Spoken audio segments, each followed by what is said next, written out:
Hey everybody, welcome to the show. And today I get to interview my buddy Candice Levert. She is an IT procurement manager and she has this special gift of being a nurturer and an organizer. Welcome Candice to the show. Hey, Johnny. Thanks for having me. Appreciate It's, it. it's so fun to get to be with you Super. because we get to dig into some crazy stuff today. I love Uh, it. so we're gonna a little bit about your backstory. So can you tell us a defining moment in your life?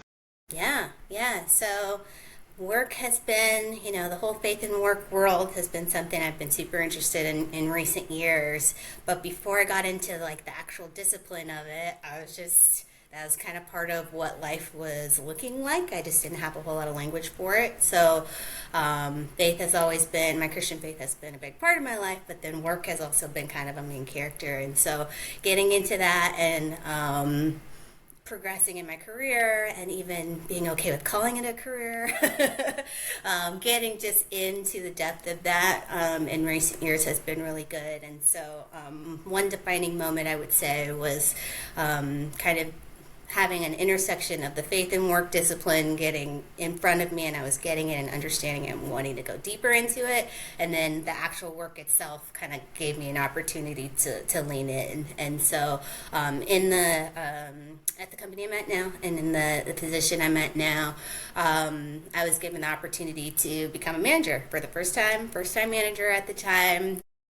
um, Great boss kind of took me into that opportunity, and it was funny because he kind of pushed me to Yeah. it because I've always seen myself as more of kind of like get in where I fit in more than others, and so to go lead and be a manager was kind of something on the back burner that I maybe thought would come later. And so when I was learning this discipline of faith and work and realizing, hey, lean into what what you've been given, what's been put in front of you. Don't go looking for something else necessarily. God cares about this. It was at that same time, and I got to go ahead and say yes to that opportunity that I might not have without some encouragement and some of these things happening all at the same time. And so it was a defining moment to get into management and to, enjoy it and be doing it for some years now and have my feet under me. So that's been Wow. pretty cool to experience. How many years has it been since you Yeah, came like three or into? four. Like I think I'm right about at four now. So yeah. So it doesn't feel new anymore, which is nice. It felt very new and scary at the beginning. I'm sure it did. I Mm-hmm. remember, man. I remember when I was a kid. My mom was trying to get me to swim in the deep end, and I would always tell her I would, and then I just would never do it. Yes. It was like I could swim great when I could touch the ground. Mm-hmm. But I remember one day she was like, "Man, just do it. Just go swim. Just swim in the deep end. It's the same as swimming in the shallow end. Just do it." And I was standing at the side, just staring at that water, and I wasn't gonna do it. And all of a sudden, I got pushed. My Oh, mom yep. pushed me, and I was like, "No!" Right? And all of a sudden, I'm swimming, and it's the same. You know what I mean? But Yep. I needed her to do that. It sounds like you had a pusher in your life. 100%, yes. And we would, in the early days talk about it like, oh wow, like I did get pushed into the deep end. Yeah, Because yeah, some hard stuff came really early on for the team, so it was good, but it was definitely deep end kind of thing. Yeah. yeah. Was it what you expected? That's a good question. It was not, but it I knew it was going to be a challenge for me, so that was expected. But then, as far as like what it would look like day to day, I think it was something different than I was expecting. I think I was kind of hearing what others had done, what others, kind of having some assumptions and guesses, and then I was kind of more on like the fear side of like hearing only the bad stuff or only attaching to the bad stuff. Yeah, there was a lot more like, oh, this is good, or this actually works with, how I'm wired, and I can like lean into that side of things, and I don't think I picked it up fast necessarily, but there were a few things that I was surprised that I did pick up really fast. I was like, let me go do this and this and this right Yeah, away. yeah, And I yeah, know at least part of that was just thinking about it like imagining it being management of myself, right? We were Right. all like employees as well. And I actually learned that from some mentors as well.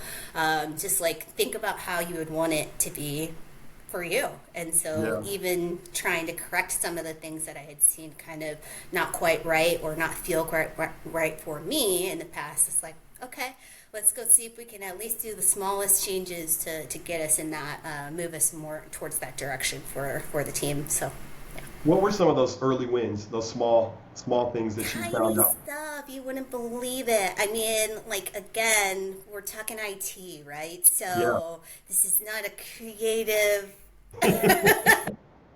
like personality driven kind Yeah. of environment. So this is like people didn't know each other's birthdays. Like we would get meetings and people would be off cam, not on Yeah. cam. Like those types of Yeah. things, like one-on-ones had kind of drifted off and people weren't doing them anymore. Yeah. So like simple, we're talking like easy, low-hanging fruit kind of stuff. Like just, get everybody's, make sure somebody doesn't log in on their birthday, have to work, and nobody even knows it. Oh, dang. Yeah. Yeah. Yeah. See, there we go. So now that's very interesting. Now, actually, what you just said is incredibly revealing, right? Because you took the Superpower Quest survey. You're a nurturer organizer. Yeah. What does a nurturer do? Nurturer is going to take care of people really well, right? Going to love people really well, loyal, kind, right? Like build people up. And so it's funny that the low hanging fruit that you saw was let's just treat people well. Yeah. Yeah. Yeah. What a concept.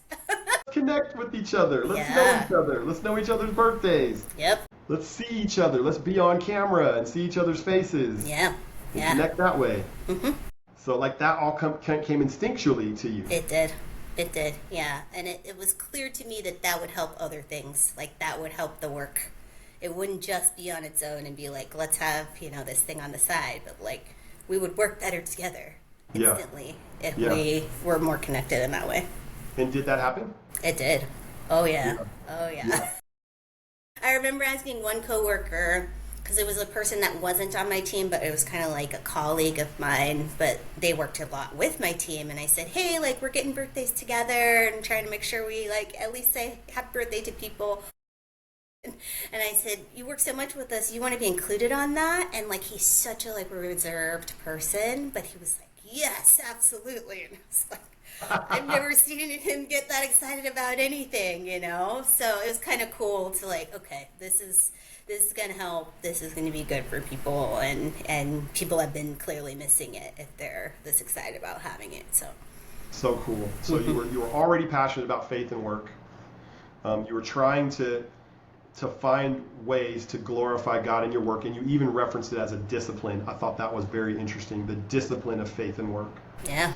And then you're adding to your plate leadership. Now you're a leader of other people. Team, how big was your team at that time? 10. Okay. Has it been similar size, or has it Yeah, gotten it's bigger? gone up and down. So even actually right this minute, it's a little bit less than that. But yeah, up and down, right in that range.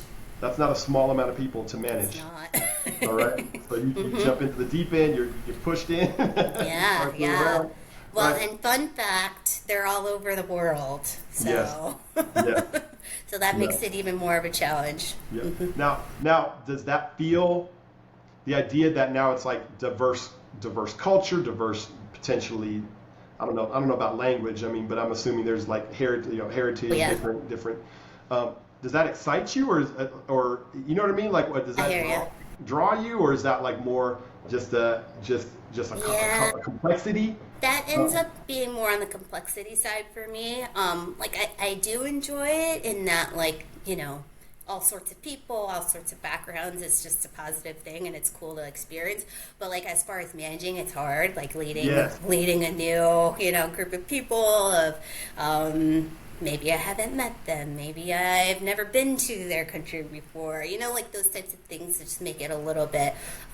It's it adds to the challenge for sure. And even the things that I'm talking about that I very early on was trying to implement were harder to do Yep. because we don't all have the same holidays, right? So like things Yeah. like that, you can't just like cling on to these things that here in America.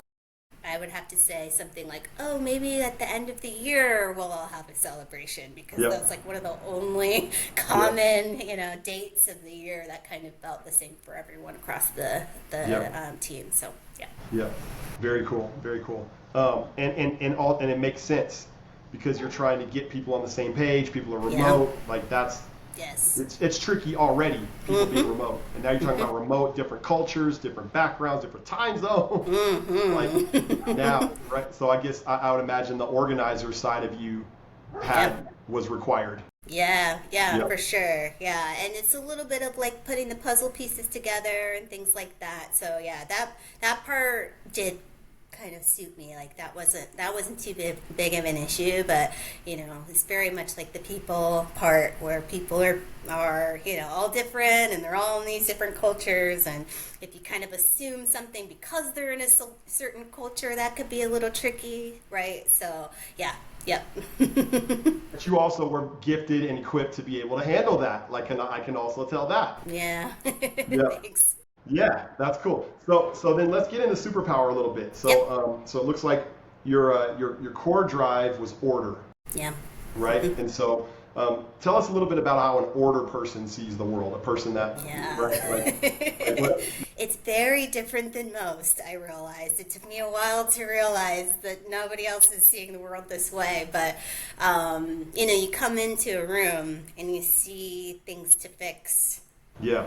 You think, oh, that's maybe out of order, that's maybe out of line, oh, that person might need to go over and do that other thing instead of what they're doing. Like, you kind of just see the world that way. It's glasses. It's wild. And so, it's cool because I think that with most personalities and ways you see the world, you have kind of a positive and a negative. So the negative ends up being like this perfectionism that can really pop up. So you see the issues and you want to fix them all for everyone, which is just never the way to go. That's never going to be, the method of how this should go. So you have to kind of resist some of that, like pick your moments, work through things and realize, okay, I got to start like discerning when to mention this, when not to, who takes, well to this, who doesn't, like that type of stuff. But then of course there's the positive where it's like, I can reorder.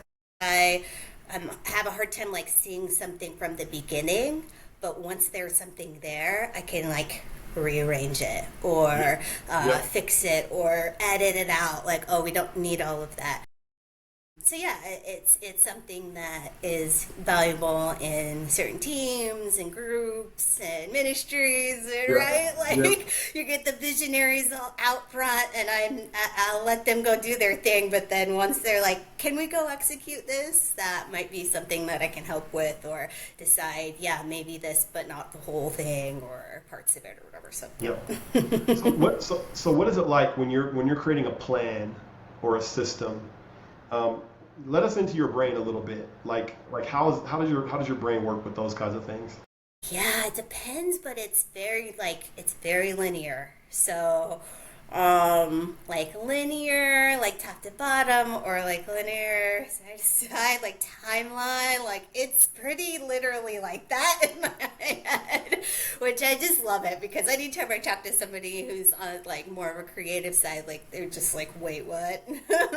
It surprises them to hear that it's that linear in my head. But I can see things from start to finish, but I think I end up kind of in that middle space where it's like, okay, something has started, someone is trying to get somewhere, and it's like it needs some edits, or it needs some tweaks or something like that. And then even a lot of times it's still in the middle, so like somebody else takes it all the way to the end, right? Like that last piece is somebody else that like does the execution in there, I don't know, the event planner on the day of or something. Like that's not my thing. I can like get you through the event plan or the project plan or whatever. So there's kind of like some of that project management kind of a feel in there. But I see one thing after the other, and some of those like project management types of tools are like, yep, that's what the inside of my brain looks like. Yep. So funny. They had to like kick me out of Asana. Like we have Asana, and I'm just I like, get it. I'm the dude that's just never logging things. Like never. Like Yep. I'm out here. I'm out here doing stuff. I'm over here. I'm over there. I'm talking to this person. And it Yep. just finally got to be like, I just shouldn't be in there. Like, It why do works I even well want to because log that in? means we have something to do, those of us Yes, who want to be in there. absolutely. Yeah. Yep. I just try to imagine what would it be like because like Yeah. I can see the destination. I can see like Sure. a big abstract outcome. Yeah. But like to see the steps between, like actually see these are the 10 steps between here and that mountain, or here are the 10 milestones. Like that stresses me. That starts to stress me out Yeah. sometimes. I get that. It takes a great effort for me to try to bring that into view. Yep. Whereas kind of the formless, I like the formless kind of, airbrush. I love it. You know, I yeah, love it because it's like literal opposite. Like I cannot imagine what you're saying, and yeah. you can't imagine what I'm No, I can't. saying. I can't. No, I hear ya. It's very different because like that's all I see is like Yeah, what steps it will take. yeah, So, for example, like in a meeting, when somebody says a big vision, I can't even really take it in. I'm mostly saying, but so and so has to be here for that, and this date is not going to work for these three yeah, people, yeah, and that's yeah, going to be a yeah, holiday, and like yeah, I literally am seeing all the barriers and even like the good stuff, like even, like, whatever step it is, that's what I see immediately as I'm hearing somebody talk about like where they want to go in like a bigger sense. So that makes so much sense. So like that's it. I have this thing called the alignment funnel, and it's basically picture a funnel with 3 sections. Okay. The top is vision, right? The top is vision. The middle is direction, and the bottom is execution. Yeah. Right? Well, I sit at the very top of the funnel. That's where I like to be the most. I can see that you like to sit at that center, In the center of the middle. funnel, Yeah. right? Because direction is the planning and the blueprints and the checklists and the agendas That's and right. the supply lists and all the different steps that need to happen in the middle so that the people that come, that grab the baton from you, can execute in order. That's right. That's The right. right things at the right time, right? You got Yeah. it. Yeah. 100%. And that gives, and so in that space, what gives your heart joy? Like when are you feeling like the That's most? good. That's good. Yeah, I think it goes with the 2 pieces of the kind of like assessment results, right? Which it's organization and order, but it's also nurture. So I Yeah, think I yeah, see that people, it like resolves conflict yes, to have yeah, that order, yes, right? Do you see what I'm yes, saying? So it's one of those like, but if so and so had only mentioned this to so and so, right? Or if only we had talked about this earlier, or if only we had had a meeting about this instead of trying to do it in email, right? Like when I see those things not quite right, I can see them corrected on one side, and then I can see how like it's attached automatically to how much better like the interactions and like the people part yeah, would be if it was yeah. better. Yeah. No, that makes sense. Like you're working for peace. Yeah. You Yes. create peace. Yeah. And peace, what's cool about peace is it has both a structural benefit and a personal benefit, right? So like you're creating both efficiency Yeah. and internal thriving for people. Yeah. I like that.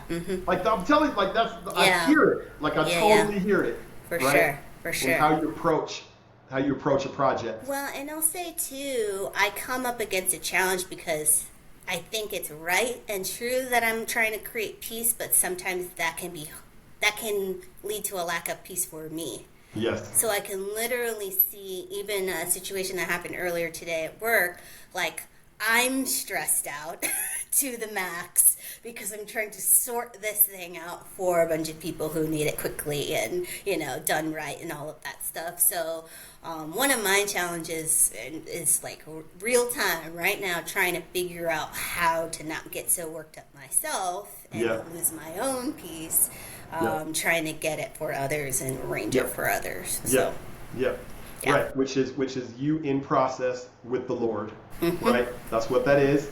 Yeah. And because I can tell like you have been designed to be highly effective right where you're at. Like you've been designed to be like I get that, like the matchup between kind of your gifting and the work that you do. Mm-hmm. But then in that, it's like, okay, I guess God's working with you on internal peace. Yeah.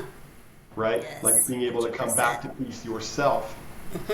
Mm-hmm. So that then you can be the ambassador and the vessel of peace. Yeah. In your environment. 100%. Yep. And that's hard. Mm-hmm. It is. Yeah, because you end up taking on the chaos instead of really eliminating it. You just take it yourself. Which is not that great. No, it's hard. No, yeah. It can be hard. Yeah. Yeah, and you know that is just that's where we grow. Like I understand that too, man. I've got a couple of decades more of life than you do. I think probably a couple of decades, and you know, there's a discipline to coming back to peace. Yeah. Especially definitely. when you're in the middle of chaos. Mm-hmm. Mm-hmm. Definitely. And it has to do with holding hands with my dad. Yeah. My heavenly dad, and being like, if you tell me everything's okay, I'm gonna try to believe you. Trust it. Yep. Trust him on that. Yeah. For sure. Man. So let's talk a little bit about faith and work then. Yeah. Because we've got a good sense of your defining moment. We've got a good sense of your superpower and how that's now how God has uniquely crafted you to bring thriving into the world through your gift. And you're doing it.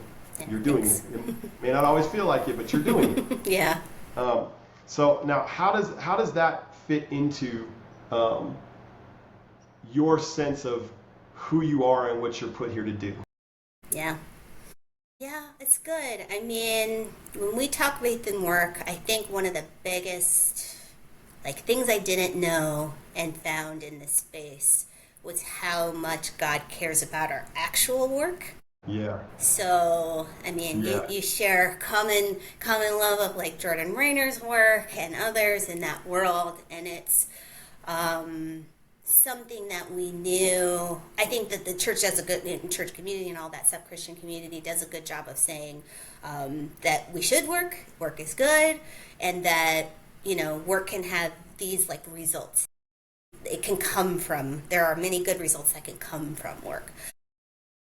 I don't think before this conversation and this kind of faith and work movement type of a deal came along, I don't think I had ever heard anyone talk about God caring about the work itself. Wow. So when I, log in the morning to try and lead my international IT team, you know what I'm saying? Like, it almost even sounds silly because it's just not how we talk in Christian community. But when I do that, like, he cares about the order that I'm trying to bring, the nurturing that I'm trying to do for my team members, the peace I'm trying to bring between colleagues, the spreadsheet I'm trying to build that's making me crazy, like the things I'm actually doing in the work day, he actually cares about. Yes. Mind-blowing.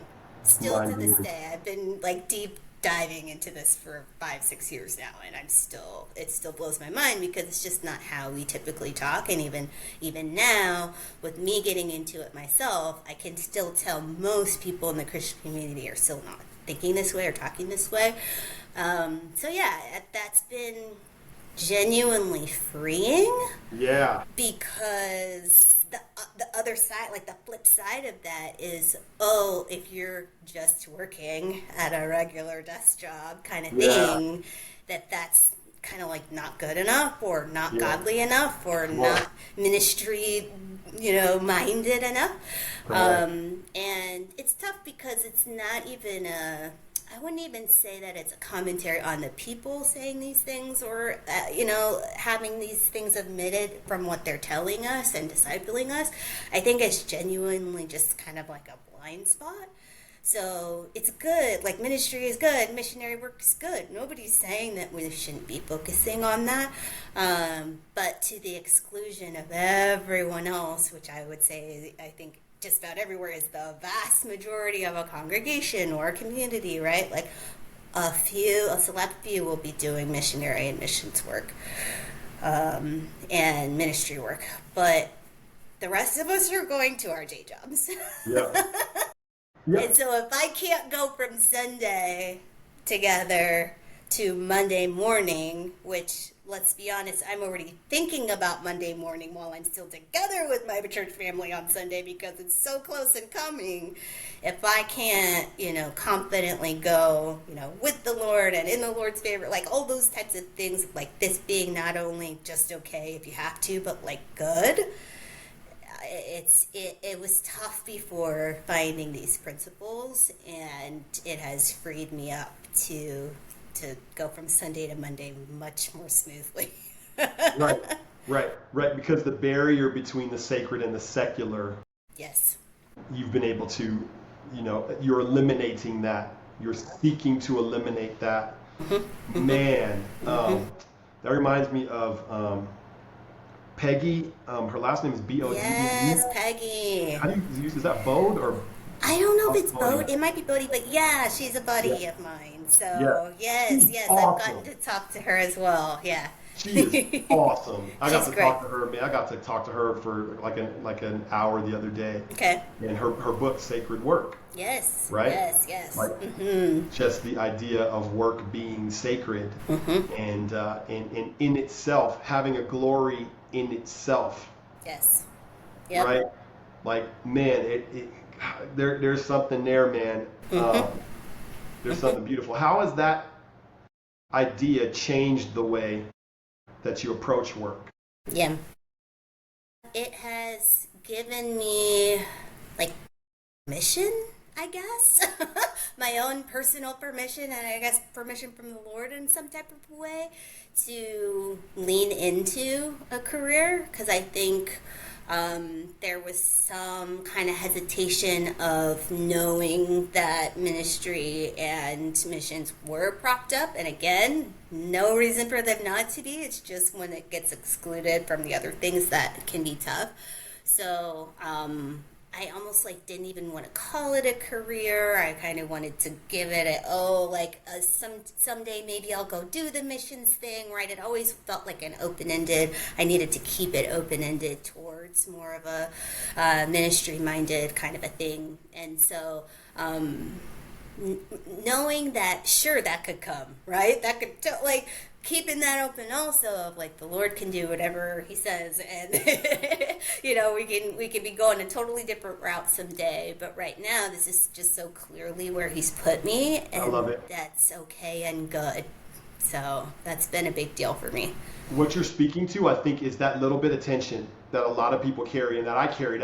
So I was a pastor for 10 years. Okay. And then had a healthy release from that. Yeah. Because I was a bivocational pastor, so I was also a CEO. But I remember when I experienced so much, it was disturbed. It was destabilizing when I wasn't a pastor anymore, and I was like, well, where does this pastor part of me go? Like, what do I do with it? Because I had this idea in my mind that there's real ministry that's happening in churches. And then there's maybe just being a good boss, but that there was a chasm between the two. Yeah. Like nobody told me. I don't know that you know what I mean? Right. Like I wouldn't have said that, but in my experience, I felt that, and I was disoriented, and I was depressed, and I was sad, and I was confused, and I was like, well, what am I supposed to do? And it even came out as man, maybe God isn't really pleased with me. Yes. Right.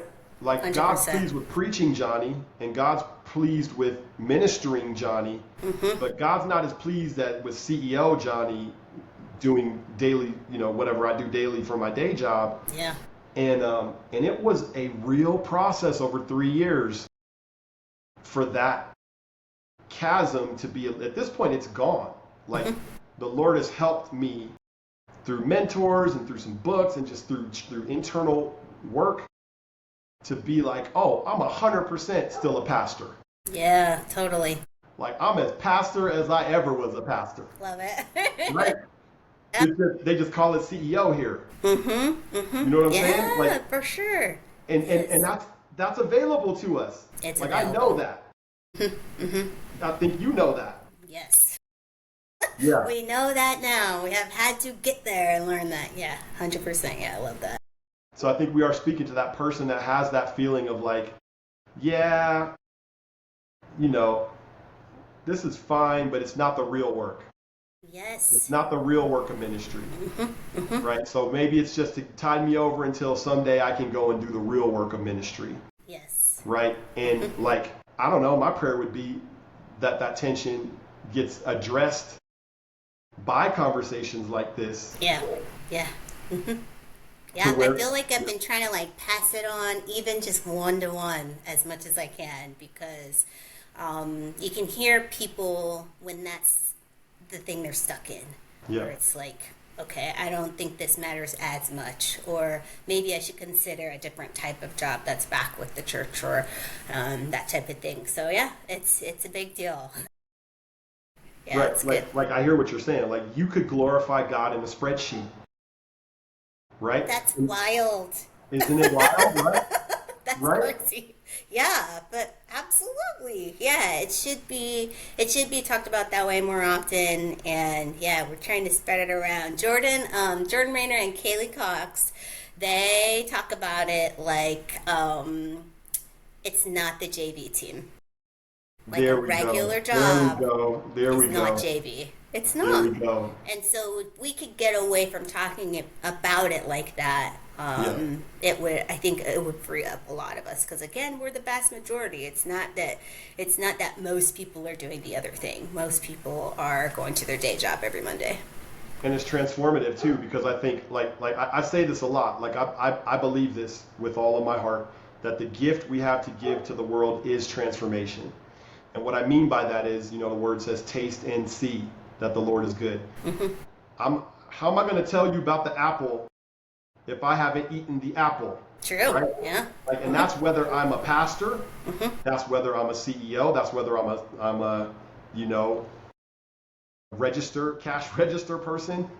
My transformation, like my intimacy with God, right? Like my time in His Word and in His Spirit, my time with my Father, and what it does to me is the gift I have to give to the world. Yeah, that's good. Right? Yeah. Because what do I have to give you if like I'm like, you should eat this apple that I never tasted? Yeah. That's the blind leading the blind. For sure. What's the point? Yeah. Right. And we rub shoulders with, the work of our own work and the work of other people all day. So if you're paying attention and you're letting that take you towards like, okay, Lord, like thank you for giving us the work. Thank you for giving us the ability to work together in these things and all that stuff. Like you're getting that opportunity all day long. Yeah. Like the person at the cash register, like you just said, like all the way down the line to everybody you're coming across. So for sure. Yeah. Yeah, man. And we're the ones that put hierarchies on it. Yes. That the CEO is higher, that the CEO's work is better, more important than the cat, right? Man, I'm gonna tell you something, and holler out right now to Lyric Freeman, who actually cleans our house. Cool. Yeah. And this woman cleans our house in the Spirit of God. I love it. She prays over the house. Yeah. And she loves my family, right? And she comes into this house like family. Do you understand? You know what I'm saying? Like this is real. This is real. She cleans other people's houses, and she prays over the houses, and she is a transformed lover of Jesus in other people's houses, and she sees incredible things happen in the kingdom through exercising her gift, because she loves to clean. She'll also tell you this. She would clean for free. Unbelievable. Because it's in her heart. I love that. She loves to clean. We need her. Yes, you need her. Everybody needs her. We all need her. Somebody should love it. I have gotten her into other people's houses. That's right. Because I tell people about her, and they're like, "You give me her number right now." That's what they tell me. Right? I had a friend of mine, like, dude, he was in his office while she was cleaning his house, and he heard her praying, and he just broke down and started crying at his computer. He had a door closed. He just started crying, like, who am I to have, right? Like, to have this woman in my house, like, loving my family this way. Let me tell you something. that's a woman that cleans houses. I love that. I love that. Yeah, I feel Yeah. like one of the earliest stories I heard was one of the early podcast episodes from Jordan, and it was Horst Schulze, who is, in the hospitality industry. And he was just talking about something similar, where he wants these Christian and biblical principles to be woven into how he treats, the lowest to the top in our, right, like way we have our hierarchy kind of set up. Even if you can't obliterate that, because it's hard to make that completely go away, he's like, I'm going to treat everybody in my organization the same way, and the person who cleans the hotel room is not going to be in a separate category from the executives and things like that. And that was like, okay, all right, I can see where we're going here. That I latched onto that pretty quickly, so it's cool to hear. So it's so good. It's so good. There is so much more richness that's available to the people, the brothers and sisters of the kingdom, if we understand this, because then I'm empowered wherever I'm at to go out and live transformation in my environment. Yeah. And I'm telling you, you will see transformation if you live transformation. You will see it. Yeah, it's good. It's right? Good. Yeah. Because God ordained you to be there. Mm-hmm. Mm-hmm. And I have a feeling, are you a Sky Jethani fan? Have you listened, watched? Okay. Sky Jethani, one of his older books, it's called With. I don't know if you've heard of it from some of our Faith and Work Heard circles. About that book, yeah. Highly recommend, because I think one of the other huge concepts that we haven't gotten to today is just the fact that I have been trying to get, this is something I'm still working on, but just trying to get the concept of the Lord actually being with me in the work as well. So he doesn't, not only does he care about the work, which is something that was new for me, but then I'm not waking up in the morning, maybe doing some type of devotional, then going to work for a really long time without him, and then coming back to him maybe later in the day. But again, it is not at all something I'm great at yet, but there's just this concept of I need to be bringing him in with me. People can be tough, certain interactions that I this meeting is going to have these 3 people and I know it's going to be tough. Those things can be he cares enough to be brought into those situations. Yes. What? Yes. My little, Microsoft Teams meeting. He cares about that thing with the tough person. That, again, that just kind of frees me up to be able to worship more, think about him more, pray to him more. Those types of things that I think they're more of concepts in my head still than true, doing it for real.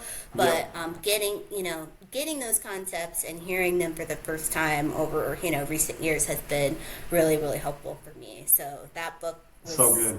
Big for me. So good. So good. I talk about this all the time too. Nobody can, I can't experience the kingdom for you. Right. You can't experience the kingdom for me. Mm-hmm. Mm-hmm. But what I can do, right, is I can throw a seed at you. I can throw a seed at you. A book is a seed. A podcast is a seed. Mm-hmm. And then we get to decide what we plant. Mm-hmm. Sure. And when we plant, that's how I get to taste and see, right? Mm-hmm. And that's a process that goes at its own pace. Yeah. We don't get to rush it. We don't get to make the Spirit go faster than the Spirit wants to go. Mm-hmm. Mm-hmm. But even what you just described, you've heard these things and you're sowing them into your heart, and they are coming. They're going to come out into your life progressively more and more and more as you just live before the Lord, which is what you're doing. Mm-hmm. So you're not behind. Yeah. You ain't behind. Yeah. It's a good reminder. Yeah, it's good. I need to hear the Lord tell me that a lot. You're not behind, son. Mm-hmm. Yeah. You're not behind. Can you imagine me running around telling my kids they were behind? Oh, I know. Yeah. A parent would never, so it's true. Yeah. Come on, you're behind. Right. See that other person? Look how far they are. Yeah. Why aren't you as good as that person? Can you picture? But see, that's how we hear. That's the voice we hear a lot. Yeah. That's one of those, how much more, right? How much more will he not be like that with us? So, yep. Mm-hmm. For Oh, sure. I'm gonna put that in my heart today, right? Yes, that's good. That's when I plant in my heart. Not Love it. behind, man. I'm Yeah. walking with you, Father. Where you want to go next? What you want to do? Where are we going? It's good. Yeah. Um, Absolute pleasure, Candice. Yeah, you too. I mean, like what? Like this opened up some floodgates. Like the way that you think about this topic, and the seriousness that I see with which you approach your work with faith, and the gifting that's inside of you. I just praise God for it. I see the Lord in it. I see the Lord in you. And so I appreciate, and I think it's inspiring for other people, because you and I are as different as night and day. Definitely. I can't do what you do. And I cannot do what you do. Nope. Yep. I But I love that. want people to see people that are like them, Yeah. Yeah. trying to live this life to the fullest and live it with excellence. For sure. And so thank you for your example and the way that you're living it out, and for joining me today. Thank you. Yeah, thanks so much for having me. What a pleasure. And for everybody else that made it up to this point, thank you for joining us. Thank you for listening. And I hope that there's a few seeds that you got that you can plant into your heart that can then become your own experience in life. And then also, when I publish this, there's going to be a affirmations button at the bottom. So I'll publish this. It'll be an article. And then if you want to leave affirmations for Candice in the Slack channel, then please do. There will be a direct link to do that. And if there's something that moved you, or something that touched you, or something that encouraged you, don't just sit with it, man. You got to tell people. You got to tell us. That's cool. So, and I'll make sure that Candice gets to hear that feedback. So take care, everybody, and we're glad that you got to join us, and we'll see you next time. Thanks, Johnny.